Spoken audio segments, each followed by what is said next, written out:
साई बंदगी सतनाम, बंदी छोड़ सतगुरु कबीर साहब की जय हो। आज हम जानेंगे कि क्या होता है आत्मज्ञान और क्या होता है पवित्र ज्ञान। आत्मज्ञान बिना नर भटके, कभी काबा कभी काशी, जल में मीन प्यासी, मुझे देख के आवे हंसी। सतगुरु कबीर साहब जी अपनी वाणी में बोल रहे हैं कि हम आत्मज्ञान के बिना भटक रहे हैं, ना कि पवित्र ज्ञान के बिना। तो आज जानेंगे सतगुरु नितिन साहब जी से एक सत्संग के माध्यम से। तो सत्संग को आपने पूरा विवेक लगा के और पूरी बुद्धि लगा के सत्संग को सुनना है, क्योंकि बहुत बड़े भाग होते हैं उन जीवों के जो वो इस मूल ज्ञान के सत्संग को सुन पाते हैं। क्योंकि चारों युग बीत गए, लेकिन अभी तक हम जन्म मरण से मुक्ति को प्राप्त नहीं कर पाए। बहुत पूजा पाठ किए, बहुत यज्ञ किए, बहुत व्रत किए, सतयुग में किए, त्रेता में किए, द्वापर में किए, कलयुग में भी किए, लेकिन आज भी हम यहीं बैठे हुए हैं। आज भी हम यहीं हैं। इसका यह प्रमाण है कि हमारी मुक्ति नहीं हो पाई। चारों युग बीत रहे हैं। तो हमने जो गलतियां करी, हमने उसको सुधारना है। क्यों नहीं मुक्ति हो पाई? भगवान की कमी में, भगवान की दया में कोई कमी नहीं थी, और ना ही आपकी कोई भक्ति में कमी थी, बल्कि आप और ज्यादा बड़े भगत थे सतयुग त्रेता द्वापर में। लेकिन फिर भी मुक्ति नाम की चीज आपको नहीं मिली। आज भी यहीं बैठे हो, और अगर यही गलती दोबारा कर दी जो पहले करते आए हो, तो फिर यहीं बैठे मिलोगे। अब गलती है क्या, इसको समझना है। तो साहिब कहते हैं जो सबसे बड़ी गलती है वो ये है कि हमने परमात्मा को जाना ही नहीं कि परमात्मा है क्या। हम यूं ही किसी ना किसी को परमात्मा मान के बैठ गए। किसी ने किसी को परमात्मा घोषित करके उसकी पूजा कर ली, किसी ने कोई इष्ट देव बना लिया, किसी ने किसी को भगवान बना लिया, अपने मनमाने आचरण के कारण। लेकिन जो सच में परमात्मा था उसको हम पहचान ही नहीं पाए।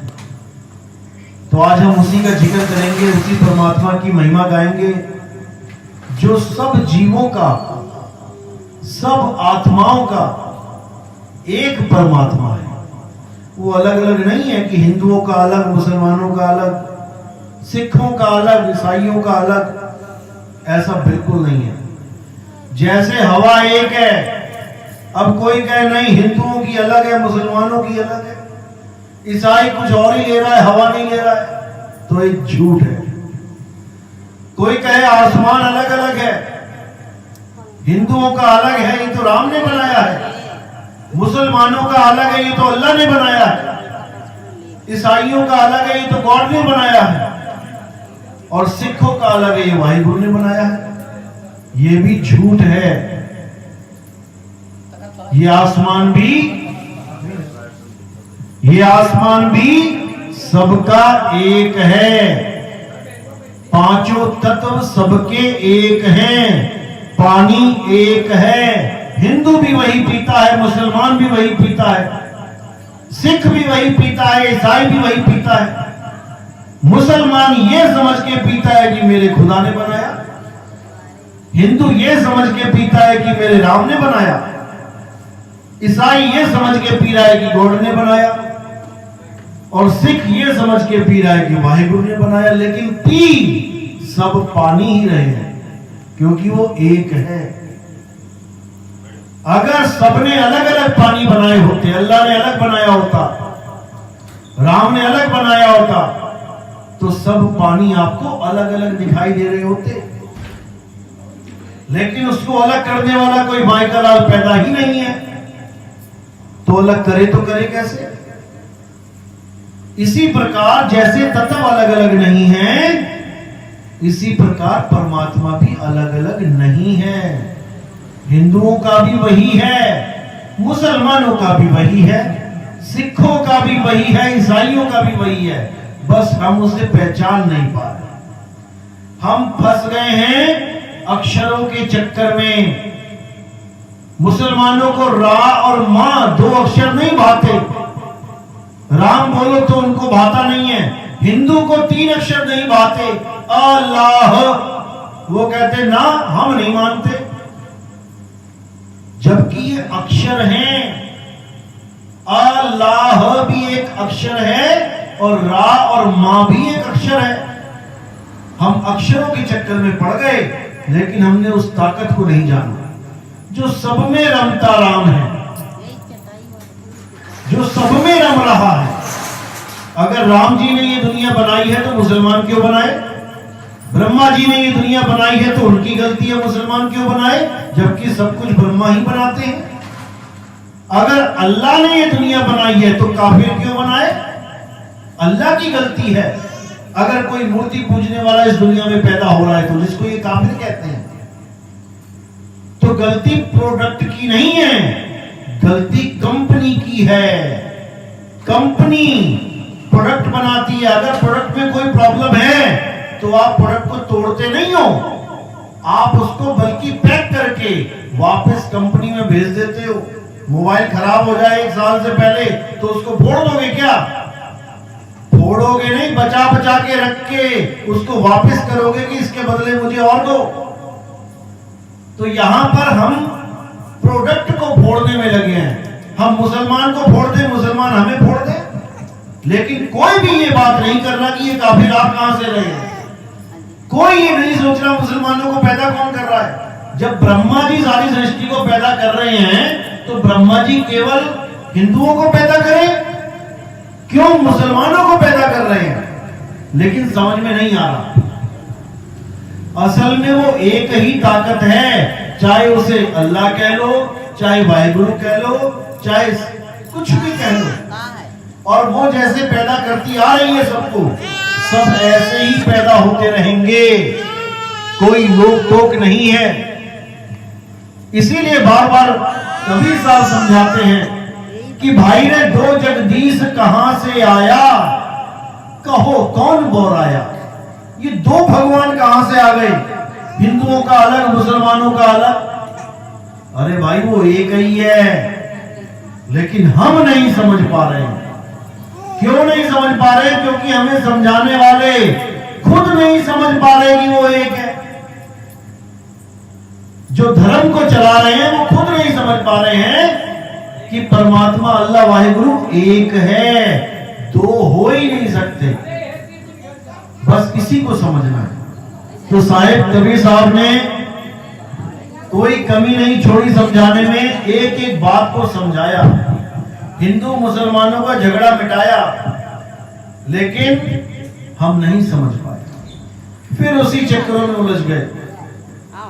तो आज इसी पे विचार करना है कि अगर वो एक ताकत है तो हमें मिलेगी कैसे?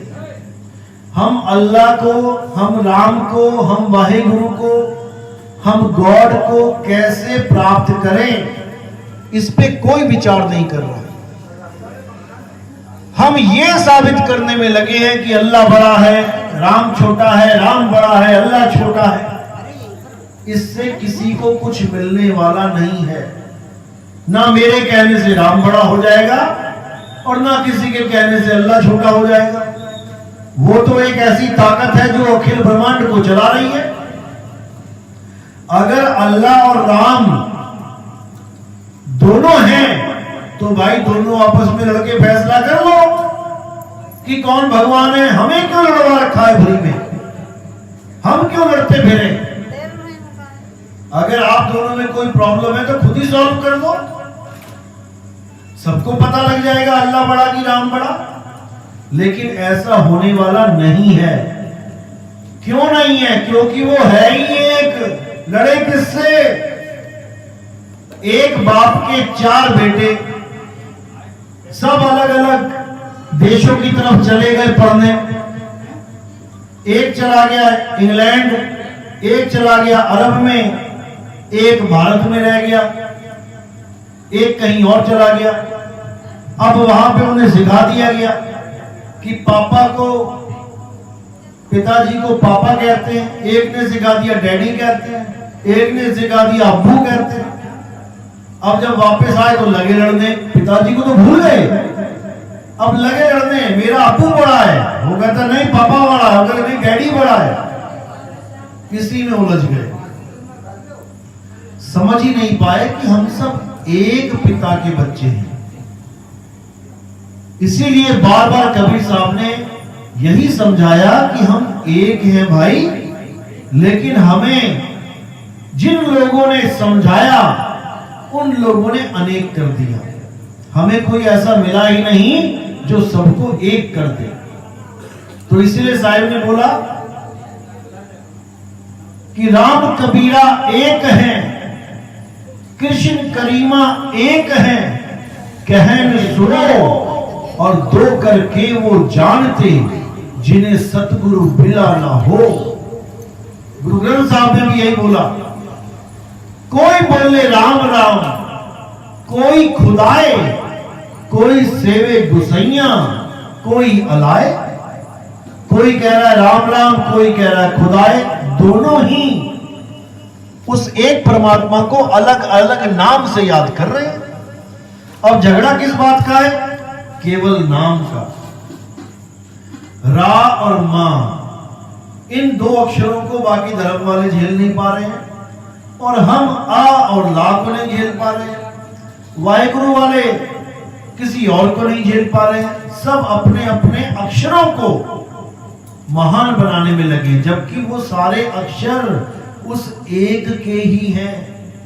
जैसे पानी का नाम जल, वाटर, नीर, तोय, अक्षर भले अलग अलग हैं, लेकिन जब आप उन चीजों को देखोगे जिसके ये नाम है तो वो एक ही है। अब एक परमात्मा है तो वो है कहां? एड्रेस क्या है उसका? जैसे आपके घर में कोई फोटो लगी है दादाजी की, अब कोई आके पूछे कि ये किसकी फोटो है, आप कहोगे दादाजी की। अब वो पूछेगा कहां रहते हैं ये, आप कहोगे जी ये तो लखीमपुर में रहते हैं, तो समझ में आता है कि जिसकी फोटो लगी है आपको उसका एड्रेस पता है। अब किसी के चाचा की फोटो लगी है, भैया ये कौन है? ये मेरे चाचा जी हैं। ये कहां रहते हैं? ये लखनऊ में रहते हैं। समझ में आता है। जिसकी फोटो लगी है उसकी पूरी जानकारी आपके पास है। अब किसी की बुआ की फोटो लगी है, ये कौन है? बुआ जी हैं। ये कहां रहती हैं? ये चंदौसी में रहती हैं। यानी पूरी जिम्मेदारी है, पूरी जानकारी है आपको। अब राम जी की फोटो लगी है, अब कोई पूछे ये कौन है? राम जी कहां रहते हैं? कोई जानकारी नहीं। अब गणेश जी की फोटो लगी है घर में, भैया ये कौन है? ये हमारे देवता है गणेश जी। ये कहां रहते हैं? कोई जानकारी नहीं। भोले शंकर की फोटो लगी है, भैया ये कहां रहते हैं? कोई जानकारी नहीं। क्यों जानकारी नहीं है? क्योंकि हमें कोई बताने वाला मिला नहीं। मुसलमान के घर में अल्लाह की फोटो लगी है, अल्लाह लिखा हुआ है, उसको पूछो ये कौन है? ये अल्लाह है। ये कहां रहते हैं? कोई जानकारी नहीं। ज्यादा से ज्यादा क्या है? 7 आसमान के ऊपर चलो रॉकेट लेके चलते हैं। आज के युग में तो आसमान को भी पार कर लें, लेकिन अल्लाह वहां नहीं मिलेगा, वरना मिल गया होता। अब ये राम, ये अल्लाह, ये वाहिगुरु कहां है? इसका एड्रेस क्या है? ये हमें हमारे धर्म ग्रंथ बताते हैं। हमें हमारे ही धर्म ग्रंथ बताते हैं। गीता क्या बोलती है? किस किस ने गीता पढ़ी है? हाथ खड़ा करो जरा। हम हिंदू हैं, हिंदू है ना सारे, तो किस किस ने गीता पढ़ी है? किसी ने नहीं पढ़ी। इसीलिए लड़ाई हो रही है। हमें यही नहीं समझ में आ रहा है कि हमने क्या करना है। सबसे पहले हमने अपने धार्मिक ग्रंथ पढ़ने हैं, क्योंकि अगर हम अपने आप को धार्मिक बंदा समझते हैं तो पहले धर्म ग्रंथ तो पढ़ लो, तभी तो समझोगे। कोई डॉक्टर बनना चाहता है तो क्या क्या करना पड़ेगा? क्या पढ़ेगा वो? डॉक्टरी की किताबें। कोई इंजीनियर बनना चाहता है तो क्या पढ़ेगा? इंजीनियरिंग की किताबें। कोई फार्मासिस्ट बनना चाहता है तो क्या पढ़ेगा? फार्मेसी की क्लास में किताबें। तो हम धार्मिक तो बनना चाहते हैं, लेकिन हम बिना किसी जानकारी के धार्मिक बनना चाहते हैं, इससे बात नहीं बनेगी। गीता में क्या लिखा है? गीता में कहीं भी एक जगह भी ये नहीं लिखा कि हे अर्जुन मेरे शरीर की पूजा करो। एक भी जगह 18 के 18 अध्याय एक भी जगह नहीं लिखा है कि तुम किसी देवता की पूजा करो, किसी शरीर की पूजा करो। वहां पर तो मना किया गया है। 7वां अध्याय पढ़ो, उसमें साफ लिखा है कि हे अर्जुन, जो भूतों की पूजा करता है वो भूतों प्रेतों में जन्म लेता है, जो पितरों की पूजा करता है वो पितरों में जन्म लेता है, और जो देवताओं की पूजा करता है वो देवलोक में जन्म लेता है। ये तीनों ही मुझे प्राप्त नहीं कर सकते। बिल्कुल साफ मना है, लेकिन हमें समझ में ही नहीं आ रहा आखिर क्यों मना किया गया। कृष्ण जी ने पूजा करने को क्यों मना किया, जबकि हिंदू धर्म वाले सोचते हैं कि ये हमारा आधार है। हमारे धर्म का आधार क्या है कि देवी देवताओं की पूजा करो। अगर देवी देवता आपसे छोड़ गए तो आप हिंदू ही नहीं रहोगे, आप हिंदू धर्म में ही नहीं रहोगे। अगर देवी देवताओं की पूजा छोड़ दी, आपको ये भ्रम पे डाल दिया गया है। गीता में बोला गया है जो कम अकल के लोग होते हैं, अल्प बुद्धि होते हैं, वो देवताओं की पूजा करते हैं, लेकिन ये आपको कोई पढ़ाने समझाने वाला नहीं मिलेगा। क्यों नहीं मिलेगा? क्योंकि उनको पता ही नहीं है कि अगर हम देवी देवताओं की पूजा छोड़ दे तो हम करें क्या। जिस दिन उन्हें ये पता लग गया कि क्या करना है, सबसे पहले वही छोड़ेंगे। लेकिन गीता को पढ़ते नहीं, गीता को समझते नहीं, पढ़ते भी हैं तो कोई समझाने वाला नहीं मिलता तो कुछ और ही समझ जाते हैं उल्टा पुल्टा। गीता में बिल्कुल मना किया गया है। अब देवी देवताओं को, पितरों को, भूत प्रेतों को अगर हम पूजना छोड़ दें तो हम किसको पूजें? कौन है भाई जिसकी पूजा करनी है? तो क्या बोला गया गीता में कि हे अर्जुन, इस पूरे संसार में पूजनीय केवल एक है। अब वो कौन है?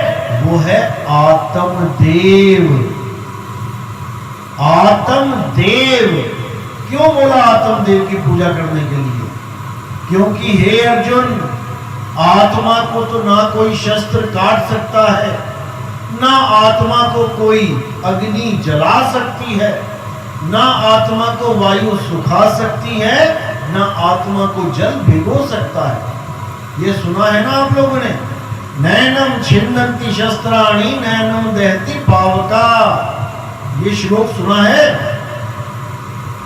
सबने अपने जीवन में इतना तो सुना है कि आत्मा को कोई काट नहीं सकता, मार नहीं सकता। तो इसकी महिमा गीता में गाई गई है कि केवल आत्मदेव ही पूजनीय है, क्योंकि उसे कोई काट नहीं सकता, मार नहीं सकता। लेकिन हम किसकी पूजा कर रहे हैं? शरीर की, जिसको कोई काट सकता है? हाँ या ना? काट सकता है। अग्नि जला सकती है शरीर को, जला भी सकती है। वायु सुखा सकती है, वो भी सुखा सकती है। जल भिगो सकता है, वो भी भिगो सकता है। तो ये तो कहीं गीता में लिखा ही नहीं है कि जिसको अग्नि जला दे, शस्त्र काट दे, वायु सुखा दे, जल भिगो दे, उसकी पूजा करो। अरे उसी की तो पूजा मना करी है। शरीरों की पूजा इसलिए मना करी है क्योंकि भूत प्रेतों का शरीर भी नाशवान है, पितरों का शरीर भी नाशवान है, और देवी देवताओं का शरीर भी नाशवान है। कोई भी शरीर है वो नाशवान ही है। राम जी ने अपने शरीर का नाश कैसे किया था? जब इस दुनिया को छोड़ के गए तो अपने शरीर का क्या किया था उन्होंने? पता है? हाथ खड़ा करो जिसको ये पता है कि राम जी ने शरीर का क्या किया था। नहीं पता किसी को। सरयू नदी में जल समाधि ली थी, शरीर को पानी में डुबो दिया था, जो पानी ने शरीर को गला दिया। कृष्ण जी ने शरीर को कैसे छोड़ा था? किसको पता? हाथ खड़ा करो। किसी को नहीं पता। कृष्ण जी के शरीर में एक तीर लगा था, जहर का तीर। किसने मारा था? क्यों मारा था नहीं पता, बाली ने मारा था। क्यों बाली ने क्यों मारा? क्योंकि बाली को राम जी ने मारा था। पिछले जन्म में राम जी ने बाली को तीर मारा, निहत्थे को। इधर बाली एक बहेलिया बन के आ गया, हिरण को मारने वाला होता है बहेलिया, उसने कृष्ण जी के पैर में तीर मार दिया, अदला बदला हो गया। तो ऐसे ही हर जगह कर्मों का फल भुगतना पड़ता है। किसको? शरीर को। शरीर ही मरता है बार बार, आत्मा किसी की नहीं मरती। इसलिए जो मर जाए उसकी पूजा नहीं करनी है, और जो सदा सदा अमर है उसको पूजना है। गीता अध्याय 2 पढ़ो, बिल्कुल साफ लिखा है, हे अर्जुन, आत्मा ना तो किसी को मारता है, ना ही आत्मा किसी के द्वारा मारा जाता है। मरने वाला और मारने वाला कौन है? शरीर ही शरीर का नाश करता है। जब दो आदमी आपस में गोली चला रहे होते हैं, एक दूसरे को मार रहे होते हैं, तो शरीर ही बंदूक चला रहा होता है और शरीर ही गोली खा के गिर जाता है। आत्मा ना तो बंदूक चलाती है, ना ही आत्मा को गोली लगती है। तो आत्मा तो कभी मरती ही नहीं। मरता कौन है? शरीर मरता है। जैसे ये दो पंखे चल रहे हैं, अब इन दोनों पंखों का ये जो सेफ्टी कवर है इसको हटा दें और दोनों पंखों के परों को आपस में भिड़ा दें, तो एक दूसरे के पंख ये तोड़ देगा, लेकिन करंट को कोई फर्क पड़ेगा? करंट को कोई फर्क पड़ने वाला नहीं। जो भी फर्क पड़ेगा बॉडी को, पंखे को पड़ेगा। इसीलिए पूजनीय कौन है? करंट पूजनीय है। और ये जो नाशवान शरीर है पंखे का, इसकी पूजा व्यर्थ है। यही गीता का मूल है, यही गीता का सार है, इसी की महिमा गाई गई है। साफ बोला है, हे अर्जुन, तेरा, मेरा और जितने राजा महाराजा सामने खड़े हैं, इनका ना तो कभी जन्म हुआ है, ना ही कभी इनकी मृत्यु होगी।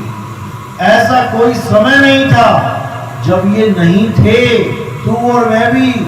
और ऐसा कोई समय नहीं आएगा जब तू, मैं और ये आदमी, ये राजा महाराजा नहीं होंगे। तो जो सारे ही शुरू से लेके अंत तक हैं, तो इसमें बड़ा छोटा कौन है?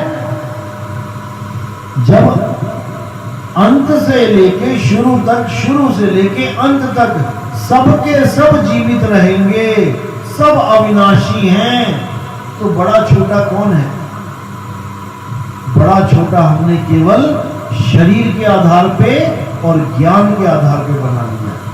जो ताकतवर शरीर कमजोर शरीर को मार दे, उसके ताकतवर शरीर की पूजा करने लग गए हम लोग। जबकि ताकतवर शरीर ने कमजोर शरीर को मारा, ना कि आत्मा को मार दिया।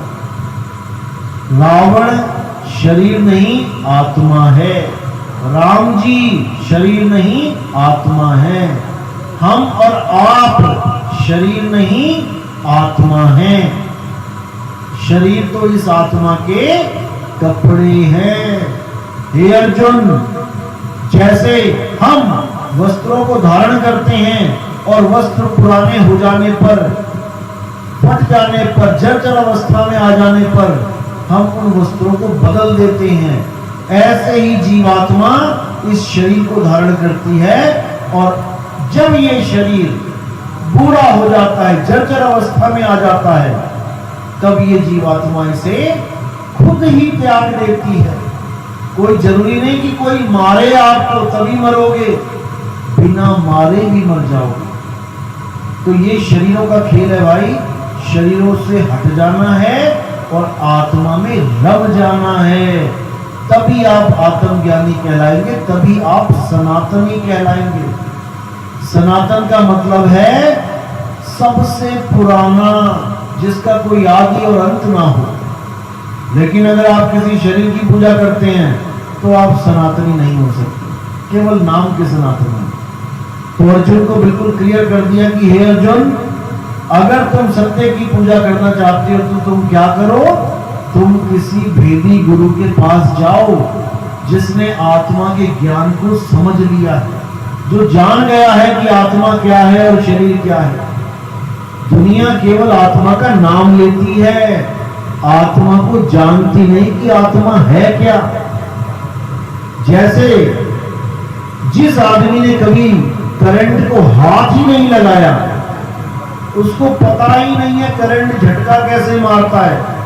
वो कितनी भी बातें करता रहे कि करंट से पंखा चल रहा है, करंट से पंखा चल रहा है, लेकिन वो कभी सपने में भी नहीं सोच सकता कि करंट को हाथ लगाने पर झटका कैसा लगता होगा। इसी प्रकार कोई कितना ही आत्मा आत्मा करता रहे, जब तक उसने आत्मा को छुआ नहीं है, जब तक उसने आत्मा का बोध नहीं किया, तब तक वो आत्मा की ABCD भी नहीं जान सकता। बहुत से धर्म हैं, बहुत से ग्रंथ हैं, बहुत से पंथ हैं जो पूरा दिन आत्मा आत्मा आत्मा करते हैं, लेकिन आत्मा को समझ नहीं पाते। केवल नाम रख दिया आत्मा, लेकिन उनसे पूछो आत्मा होती कैसी है, तो कोई जानकारी नहीं। इसीलिए कबीर साहब को कहना पड़ा, कबीर आत्म ज्ञान का बड़ा नगर में शोर, और पूछो कैसी आत्मा, देते दातनी को। वो आत्मा ऐसी चीज है जो सब घटों में विराजमान है। जितने भी इस दुनिया में जीव जंतु हैं, वो आत्मा सब में रम रहा है, लेकिन कोई उसे जानता नहीं। असल में अल्लाह वाहिगुरु गॉड का जो रहने का स्थान है, वो हमारी आत्मा है। भगवान कोई मंदिर में नहीं रहता जो तुमने बना दिए। भगवान रहता है आत्मा में, क्योंकि जहां भगवान रहता है उस जगह को कोई बना और बिगाड़ नहीं सकता, तोड़ नहीं सकता। लेकिन तुमने जो घर बनाया भगवान का, वो कोई और दूसरे धर्म वाले आए, 10,000 20,000 1 लाख बंदा वो तोड़ के चले गए, यानी भगवान का ही घर तोड़ दिया और भगवान कुछ भी न कर पाया। सोमनाथ का मंदिर कितनी बार लूटा गया, कितनी बार? 17 बार, 17 बार लूटा गया। भगवान अपने मंदिर को भी नहीं बचा पा रहे हैं। क्यों? तुम्हारा घर कोई लूट के दिखाए तुम्हारे आगे, तुम्हारा टीवी उठा के लेके जाके दिखाए, फ्रिज लेके जाके तुम लड़ पड़ोगे, तुम झगड़ा कर लोगे। लेकिन भगवान का मंदिर 17 बार लूट लिया गया। भगवान क्या कर रहा है भाई? क्योंकि भगवान मंदिर में नहीं है। अगर भगवान मंदिर में होता तो कोई उसमें जा सकता था क्या बिना उसकी परमिशन? भगवान कहां बैठा है? भगवान तुम्हारी आत्मा में बैठा है। जहां भगवान बैठा है वो जगह अविनाशी है, इसीलिए आत्मा अविनाशी है। आत्मा को कोई नहीं मार सकता। क्यों? क्योंकि आत्म में राम, राम में आत्म, चीनस गुरुमुख विचार। आत्मा में ही राम बसा है और राम में मेरी आत्मा बसी है। आत्मा में ही अल्लाह है, अल्लाह में आत्मा है। आत्मा में वाहिगुरु है, वाहिगुरु में आत्मा, ये दो हो ही नहीं सकते, ये दो हो ही नहीं सकते। लेकिन हमें एड्रेस नहीं पता, इसलिए हम कभी काबा भागते हैं, मुसलमान काबा भागते हैं और हिंदू काशी भागते हैं। तो कबीर साहब क्या कह रहे हैं? जल में मीन प्यासी, मुझे देखत आवे हासी, आत्म ज्ञान बिना नर भटके, कभी काबा कभी काशी। आत्म ज्ञान बिना नर भटके। तुम्हें आत्म ज्ञान नहीं है, इसलिए तुम भटक रहे हो। कहां भटक रहे हो? मुसलमान काबा में भटक रहे हैं और हिंदू काशी में भटक रहे हैं। ना अल्लाह काबा में रहता है, ना भगवान काशी में रहते हैं। भगवान कहां रहते हैं? भगवान हमारी आत्मा में रहते हैं।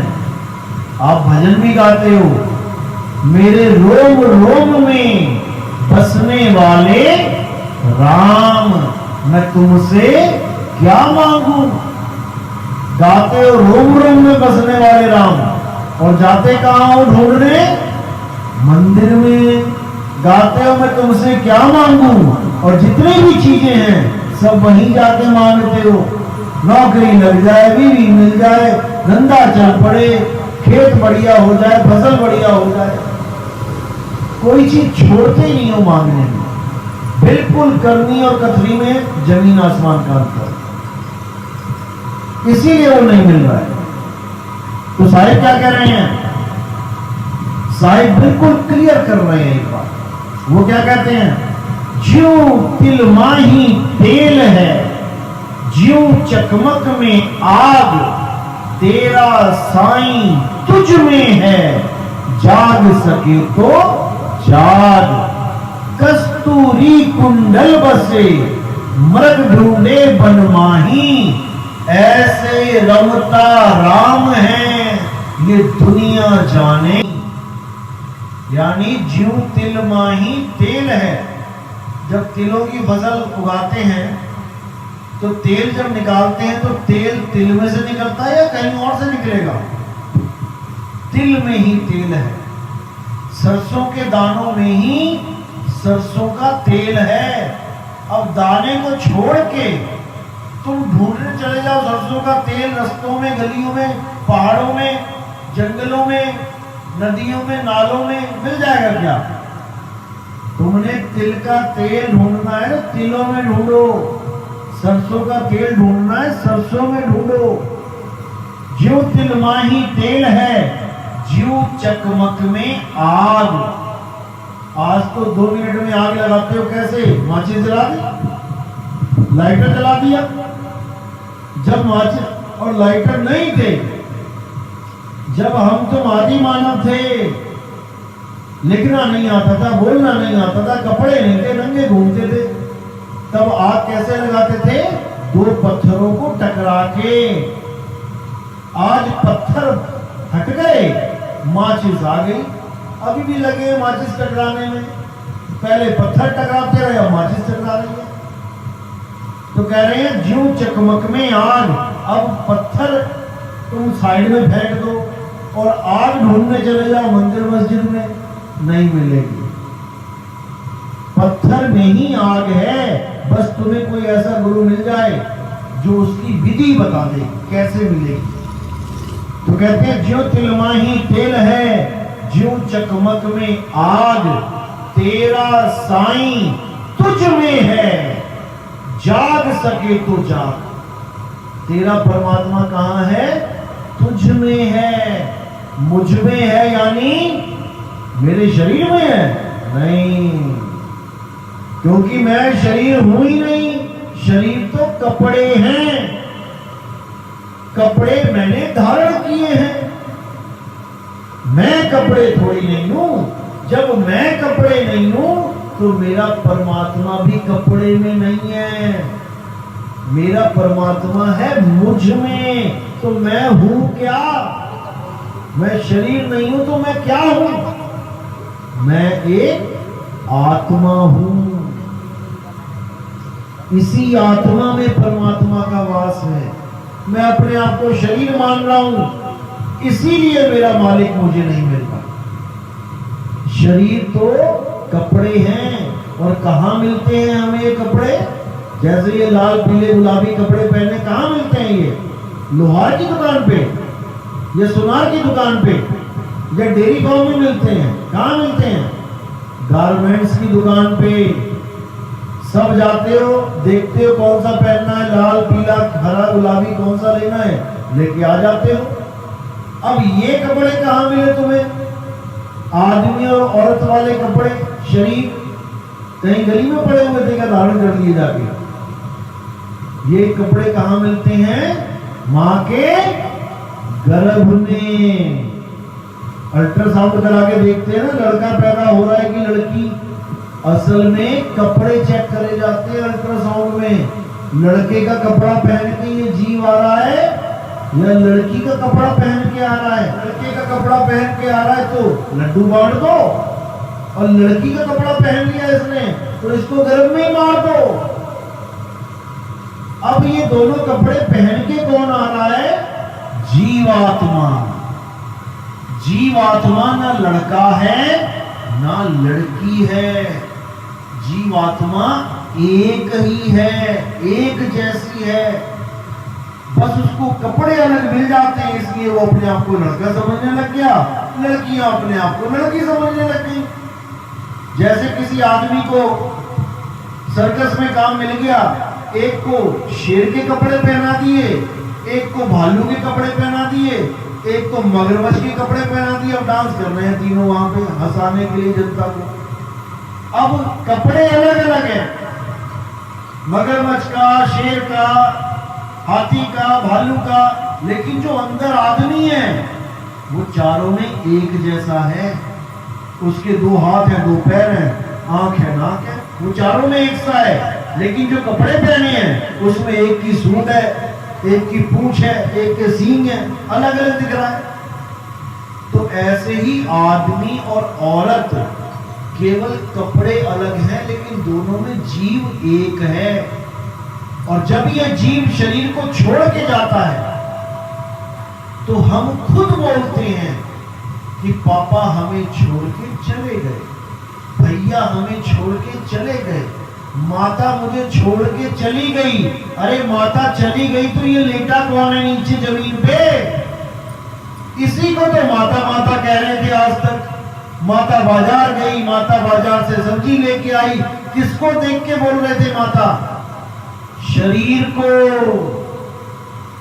शरीर तुम्हारी मां बनी हुई थी, और जब मां ने शरीर छोड़ दिया तब खुद ही कह रहे हो मां मुझे छोड़ के चली गई। तो मां कौन है? क्या मां से कभी मिले? कभी नहीं मिले। क्या मां को कभी देखा? कभी नहीं देखा। केवल मां के कपड़ों को देखा, शरीर को देखा, और जो मां थी उसके बारे में ABC नहीं पता किसी। इसी प्रकार बेटे ने कभी बाप को नहीं देखा, बाप ने बेटे को नहीं देखा। बेटा बाप के शरीर को देखता रहा सारी उम्र, और बेटा बाप बेटे के शरीर को देखता रहा। माँ बेटी के शरीर को देखती रही, बेटी माँ के शरीर को देखती रही, और एक दूसरे का स्वरूप ना जानने के कारण वो सारी उम्र एक ही घर में रहते हुए कभी जान ही नहीं पाए कि मेरी माँ का असली स्वरूप क्या था, मेरी बेटी का असली स्वरूप क्या था। वो नकली कपड़ों को ही बेटी, माँ, भाई, बहन बोलते रहे। बस यही अज्ञान है। इसी अज्ञान को खत्म करने के लिए कृष्ण जी ने गीता का ज्ञान दिया था, लेकिन हमने ज्ञान को तो धारण किया नहीं, हम उनकी पूजा करने लगे। यानी आज नितिन दास यहाँ पे आया है तो ज्ञान तो किसी ने समझा नहीं, फोटो खींच के आरतियां घुमाने लग गए। भाई यहाँ आरतियां करवाने नहीं आए हैं, यहाँ पर ज्ञान समझाने आए हैं। आरती तो फॉर्मेलिटी है कि चलो कोई गुरु महात्मा संत महात्मा आए उनकी आरती कर ली, लेकिन मेन मुद्दा ज्ञान है, ताकि तुम्हारी मुक्ति होवे, तुम्हें इस पिंजरे से निकाल के तुम्हें अमर लोक ले जाया जाए जहां पर कभी मरोगे नहीं। यहाँ तो एक पल का भरोसा नहीं है, पता नहीं कल को कौन मर जाए।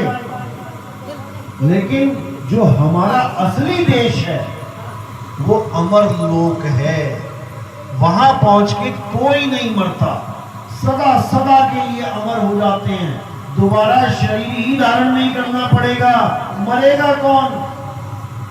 वहां पर केवल एक ही स्वरूप होता है, वो आत्म स्वरूप होता है। वहां देह स्वरूप का कोई काम ही नहीं होता। इसलिए कबीर साहब ने कहा, हम ना मरिब संसारा, हमको मिला जियावन हारा। मुझे अब जीवन देने वाला गुरु मिल गया, जिसने मुझे मेरी आत्मा का बोध करा दिया। अब मैंने शरीर को छोड़ अपनी आत्मा में रम जाना है। अध्याय 3 17वां श्लोक पढ़ो गीता में। हे अर्जुन, बहुत प्रकार के यज्ञ, जप, तप, व्रत, नित्य नेम, ये सब भरे पड़े हैं वेदों में, पुराणों में। लेकिन जो आदमी अपनी आत्मा में संतुष्ट हो जाता है, जो अपनी आत्मा में रम जाता है, जो अपनी आत्मा पे निर्भर हो जाता है, उसके लिए कोई भी धार्मिक कर्म कर्तव्य लागू ही नहीं होता। उसको किसी मंदिर में जाने की जरूरत नहीं, कोई गुरुद्वारा नहीं, कोई मस्जिद नहीं, उसे कोई पूजा नहीं, अर्चना नहीं, ज्योत नहीं, कोई व्रत नहीं, तीर्थ नहीं, मूर्त नहीं, उसके लिए कोई कर्तव्य लागू नहीं होता। और जो अपनी आत्मा को सिद्ध कर लेता है, यानी अपने स्वरूप को सिद्ध कर लेता है, हे अर्जुन, वो किसी अन्य जीव पर निर्भर भी नहीं रह जाता। अब उसे किसी की गुलामी करने की जरूरत नहीं है, वो आत्म स्वरूप सिद्ध है। उसी को गीता में सबसे महान बताया गया है, जो ऐसा भगत है जो अपनी आत्मा को जान ले। क्योंकि हे अर्जुन, मुझे सब लोग नहीं जान पाते कि मैं क्या हूं। सब मुझे एक आदमी करके जान पाते हैं कि कृष्ण जी एक आदमी हैं, लेकिन मैं आदमी और औरत नहीं हूं, क्योंकि आदमी और औरत शरीर हैं, कपड़े हैं। मैं एक आत्मा हूं, अजन्मा, नित्य, शाश्वत।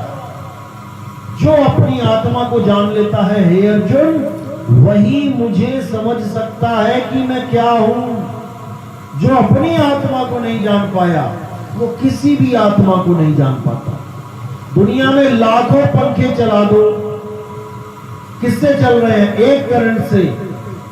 लाखों पंखों में बहने वाले करंट का ज्ञान तुम्हें एक पल में हो सकता है। कैसे? जो तुम्हारा वाला पंखा है, उस पंखे के करंट में हाथ लगा दो, तुम्हें सारी दुनिया के पंखों को कौन करंट चला रहा है उसका बोध हो जाएगा। एक पंखे के करंट को छूने पर तुम्हें समझ में आ जाएगा कि सारी दुनिया के पंखे इसी करंट से चल रहे हैं। यानी सब पंखों में जो करंट का स्वरूप है वो एक है। ऐसे ही अगर सबकी आत्माओं को जानना है कि कैसे ये सबके शरीर चल रहे हैं, तो केवल अपनी आत्मा को जान लो, तुम्हें समझ में आ जाएगा कि आत्मा मेरे शरीर को कैसे चला रही है। ये हाथ उठा तो कैसे उठा? जब आत्मा शरीर को छोड़ देती है तो क्यों नहीं उठ पाता, तो क्यों पड़ा रह जाता है। यानी इस शरीर को उठाने वाली ताकत कुछ है, लेकिन वो है क्या? जब तक वो नहीं जाना, जब तक तुम धार्मिक हो ही नहीं सकते, आध्यात्मिक हो ही नहीं सकते। तुम केवल और केवल एक भेड़ चाल में चलने वाली एक भेड़ के सिवा और कुछ नहीं हो। जैसे लाखों लोग चल रहे हैं, तुम भी चल पड़े, बिना ये जाने, बिना ये सोचे कि मैं कर क्या रहा हूं, बस करते ही जा रहे हैं। इसीलिए हमें जीवन में एक गुरु की आवश्यकता होती है। गुरु ही हमें सत्मार्ग बताता है, सच्चा रास्ता बताता है और निडर होके बताता है। वो इस बात से नहीं डरता कि सामने वाला क्या बोलेगा जब मैं बोल रहा हूं। वो बिल्कुल सही रास्ता बताता है। जब आप कोई गलती करते हो तो गुरु डरता नहीं है आपसे कि अगर मैंने आपकी कोई कमी बता दी तो आप बिगड़ ना जाओ, सारे बच्चे एक ना हो जाएं। वो सीना ठोक के आपकी गलती बताता है और उसको सुधारने की कोशिश करता है, क्योंकि गुरु का काम ही शिष्यों की गलती को सुधारना है। और आध्यात्मिक गुरु का काम क्या है? जो भक्ति कर रहे हैं लेकिन गलत विधि से, उनकी विधि को सुधारना है। भक्ति सब कर रहे हैं, भगवान सबको प्यारा है, लेकिन गलत तरीके से भक्ति कर रहे हैं। सब दूध से घी बनाना चाहते हैं, सबको घी प्यारा है, लेकिन कोई दूध में आटा फेंक रहा है, कोई दूध में सीमेंट फेंक रहा है, कोई दूध में चूना फेंक रहा है और उसके बाद मथ रहे हैं। क्या मिलेगा? दूध में घी होता हुआ भी नहीं मिलेगा। क्यों? क्योंकि तुम्हारी विधि गलत है। सही विधि से भक्ति करो तभी मुक्ति मिलेगी, अन्यथा मिलने वाली नहीं है। तो सही विधि क्या है? गीता पढ़ो। गीता में जिन चीजों को मना किया गया है, पहले तो उन चीजों को अपने दिलो दिमाग से निकाल दो। अब गीता में क्या बोला गया है पकड़ने को? आत्मा। अब आत्मा को जानने के लिए गीता में ही क्या बोला गया? अध्याय 4 34वां श्लोक, हे अर्जुन, अगर तुम सच में आत्मा तत्व को जानना चाहते हो तो तुम ऐसे गुरु की शरण में जाओ जिसने आत्मा का ज्ञान प्राप्त कर लिया है। वही तुम्हें तुम्हारे शरीर स्वरूप से हटके आत्म स्वरूप का बोध कराएगा। केवल वही करा सकता है, अन्यथा तुम्हें जितने भी गुरु मिलेंगे वो तुम्हें आदमी और औरत घोषित कर देंगे कि तू आदमी, तू औरत, और मेरी फोटो खींचो और घर में लगाओ और खूब अगरबत्ती करो। किसकी कर रहे हो? आदमी की फोटो खींच के ले गए तुम। आदमी क्या है? शरीर। शरीर क्या है? कपड़े। तुमसे कपड़ों की पूजा करवाई जा रही है गुरु चेले के नाम पे, जबकि गुरु वो होता है जो चेले को कपड़ा रहने भी ना दे, कपड़ों से अलग कर दे और बिल्कुल उसको आत्म तत्व में लीन कर दे। वही गुरु सतगुरु है, जो यही नहीं जान पा रहा है कि 184 भी कपड़े हैं और ये आदमी औरत का भी एक रूप कपड़ा है, वो कपड़ों की फोटो खिंचवा के पूजा करवा रहा है, वो कभी सतगुरु नहीं हो सकता। क्योंकि सतगुरु कौन होता है? जो आत्मा का ज्ञान दे। इसीलिए कबीर साहब ने कहा कि जो भी परमात्मा को ढूंढ रहे हैं, परमात्मा को ढूंढना बंद करो, पहले आत्मा को ढूंढो। परमात्मा को ढूंढने के लिए लोग जंगल में चले जाते हैं, नदी नाली में चले जाते हैं, पहाड़ों पे चले जाते हैं। ढूंढना किसको है? पहले आत्मा को, क्योंकि परमात्मा का वास आत्मा में है। तुम खुशबू को पाना चाहते हो लेकिन फूल को नहीं ढूंढ रहे, तुम खुशबू ढूंढने लगे हो जो तुम्हें मिलने वाली नहीं है। खुशबू कहाँ है?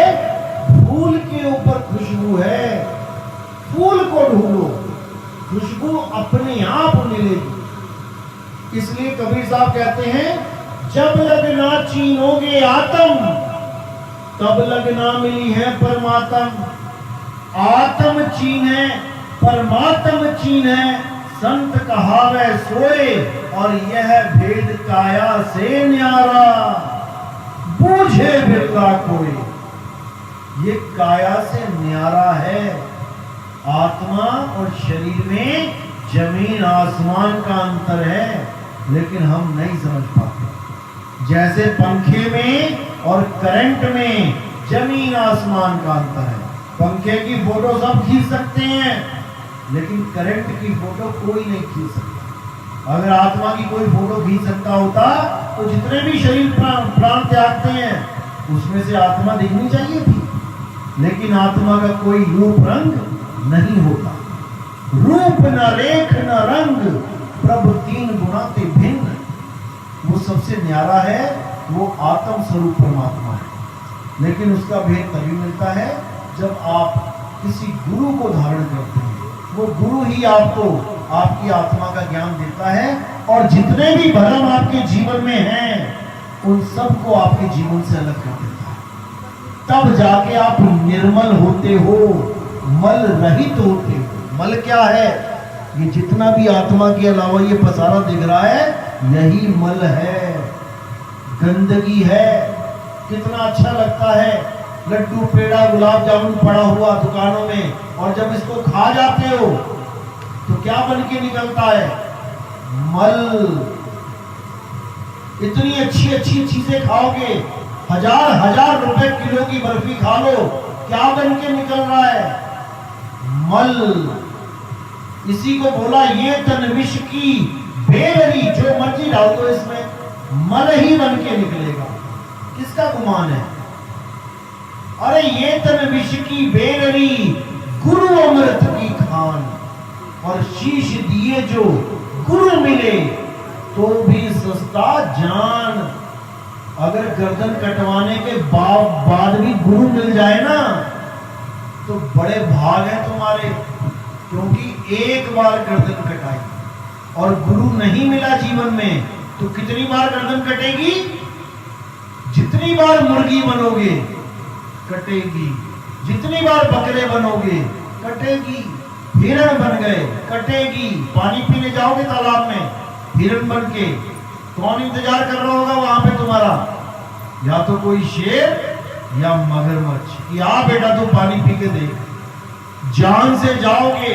आज तो इंसानी चोला है, 2000 लीटर की टंकी भर ली तुमने ना, महीना भर पानी आए तो उस 2000 लीटर में भी आराम से कितने दिन निकाल लो। सोने के लिए कुंडी है, कुंडी लगाई, ताला लगाया, चिटकनी लगाए, सो गए।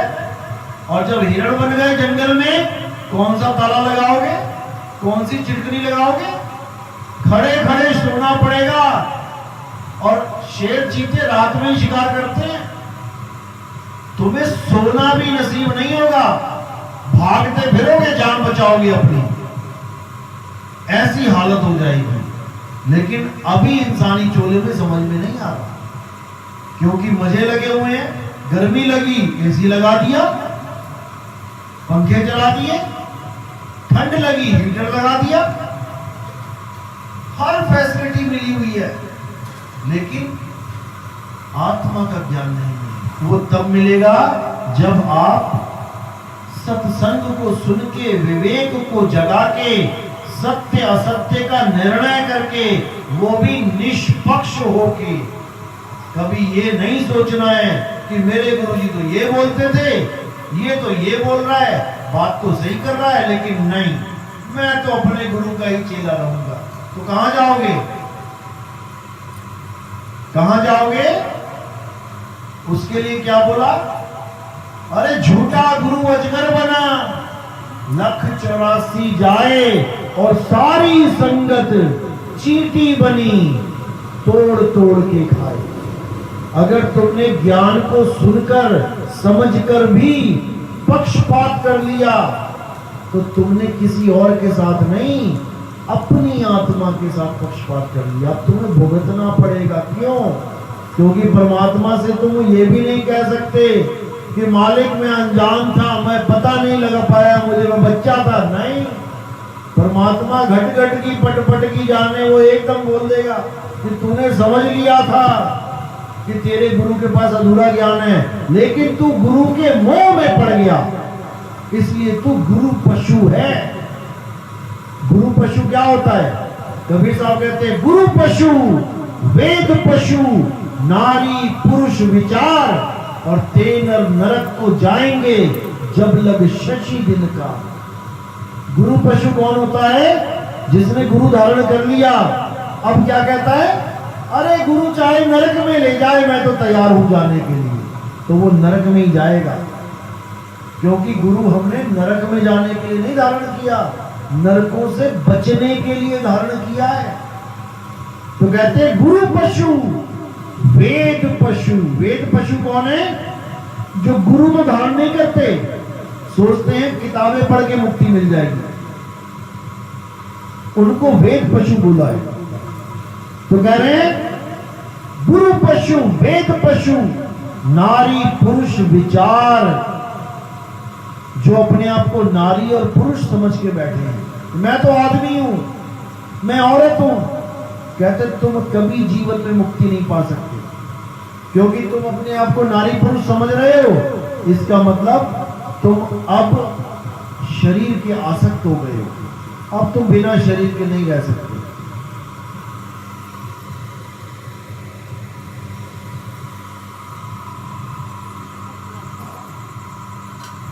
तो जैसे ही तुम्हारे शरीर की मृत्यु होने वाली होगी, तुम सोचने लग जाओगे कि मैं मरने वाला हूं, मैं मर रहा हूं, क्योंकि तुम ये जान ही नहीं पाए कि तुम एक आत्मा हो। तुम ये सोच के बैठे हो मैं शरीर हूं। तो जब शरीर मरेगा तो तुम्हारी हालत, और तुम पूरा जोर लगा दोगे कि ये शरीर ना मरे, बस यही बीज है अगले जन्म का। क्योंकि तुमने पूरी आस लगा दी कि मैं ना मरूं, तो यही आस अब पूरी होगी। तुमने ऐसी आस लगा दी तो भगवान पूरी करेगा। इसीलिए बोला माया मरी ना मन मुआ, मरी मरी गया शरीर, आशा तृष्णा नाम हुई, कह गए संत कबीर।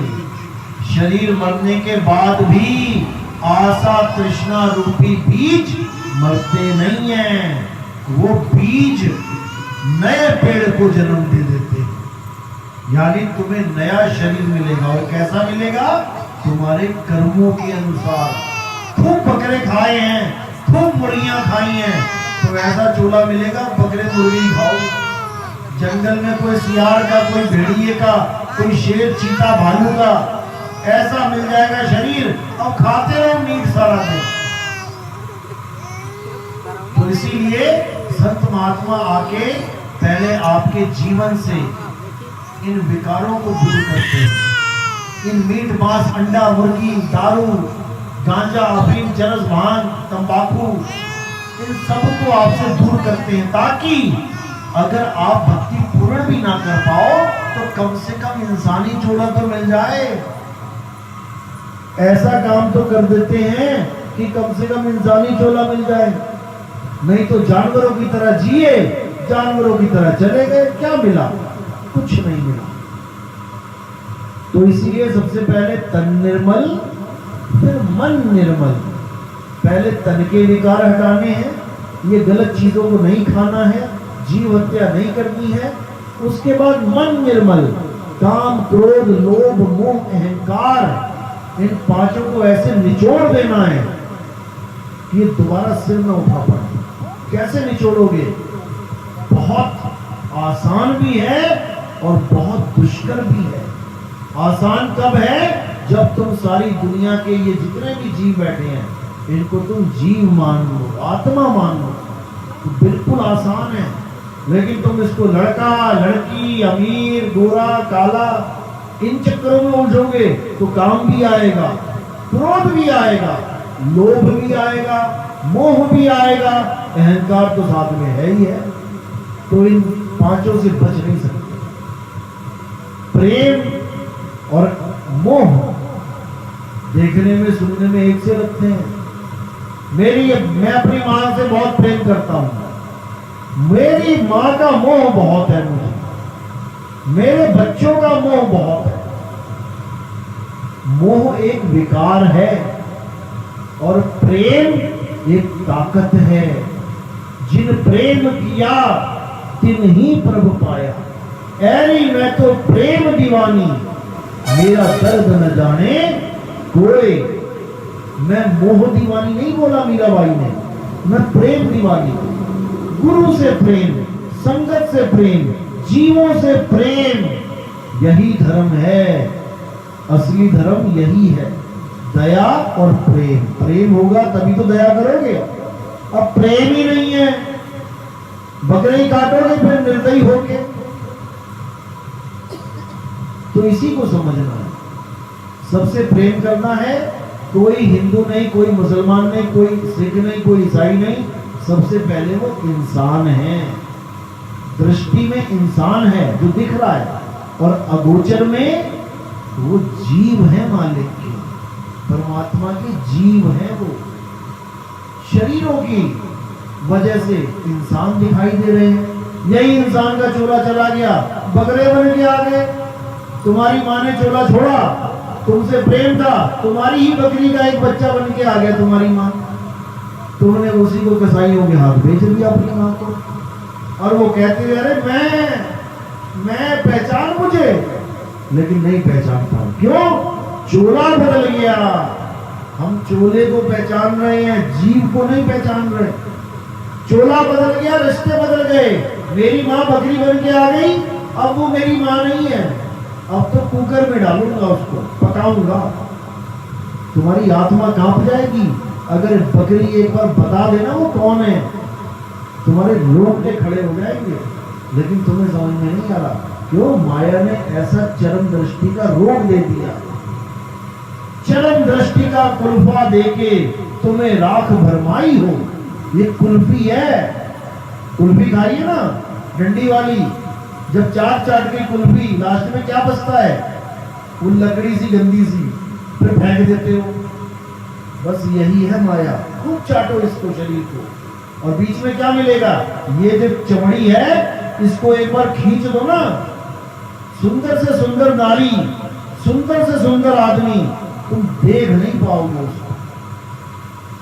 केवल चरम दृष्टि का कुल्फा देके शादियों के लिए लड़का लड़की देखने जाते हैं, क्या देख के आते हो? केवल चमड़ी, चमड़ी के व्यापारी हो। लेकिन साहिब क्या कह रहे हैं कि ये चमड़ी नहीं है भाई, ये तुम नहीं हो, ये तुम्हारा पिंजड़ा है, तोते का पिंजड़ा है।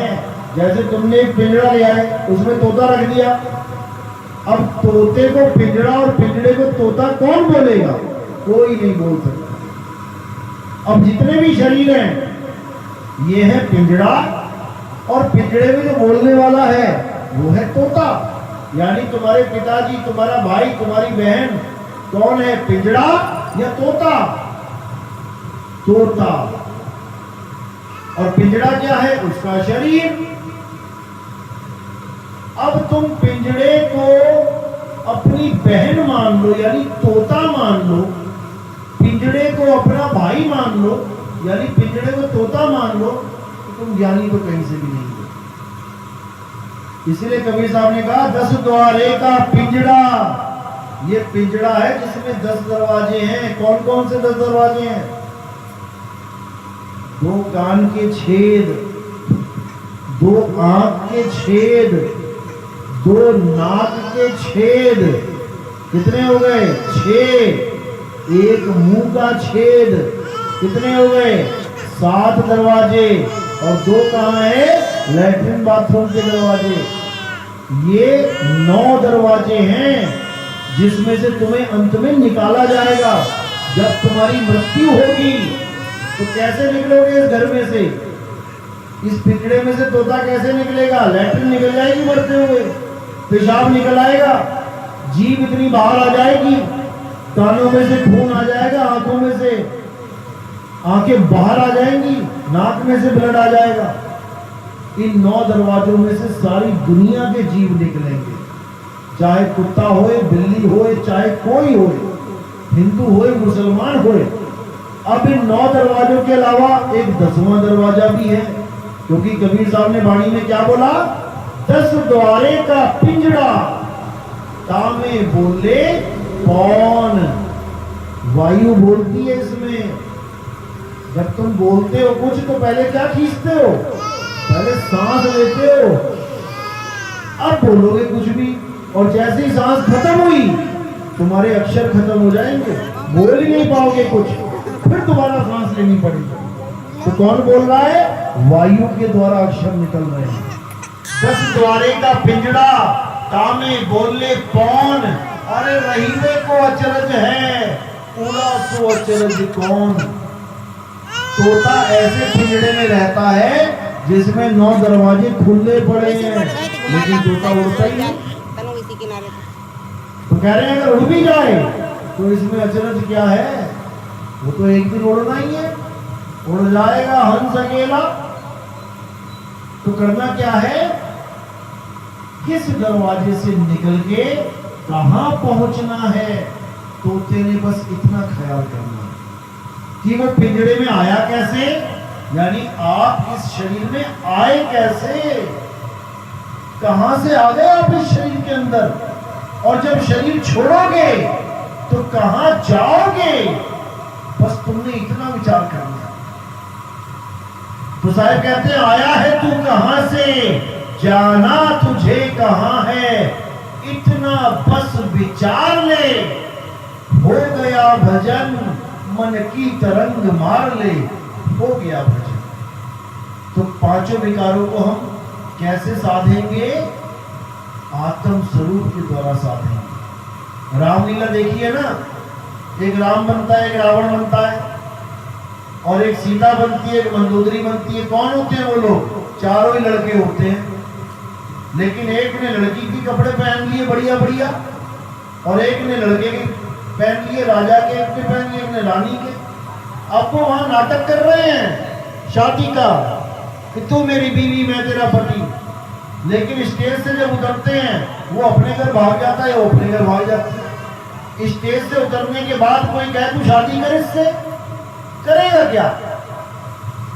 कभी नहीं करेगा। क्यों नहीं करेगा?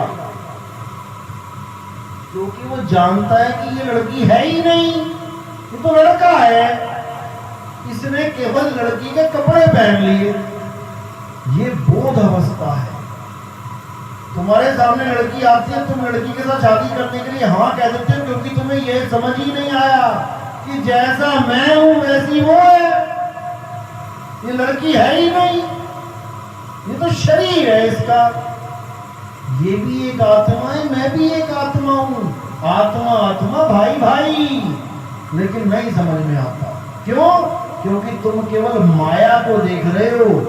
जो माया के पीछे ताकत खड़ी है, तुम्हारी दृष्टि वहां तक नहीं जा रही। इसीलिए ये दुविधा है। तो क्या करना है? अपनी आत्मा को जानना है। अपनी आत्मा को जान के तुम्हें सब में आत्मा दिखाई देने लग जाएगी। हर जगह तुम्हें परमात्मा दिखाई देने लग जाएगा।